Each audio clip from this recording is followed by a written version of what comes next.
Құрметті менің сүйікті шәкірттерім, сіздерді тәуелсіздіктің 30 жыл мерейтойымен шын жүректен құттықтаймын.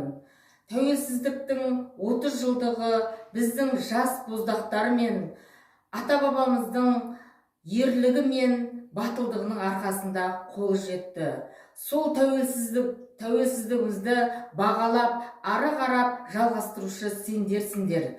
Тәуелсіздігіміздің туы еш уақытта жерге түспейтіндей, тек көк байрағымыз көкте самғап ұшатын болашақ шәкірттерім. Әр уақытта білімді, тәрбиелі, рухани, бай, қуатты шәкірт болады деп мен сендерге сенемін. Менің сүйікті шәкірттерім, сіздерді Дара Бала каналында күтемін.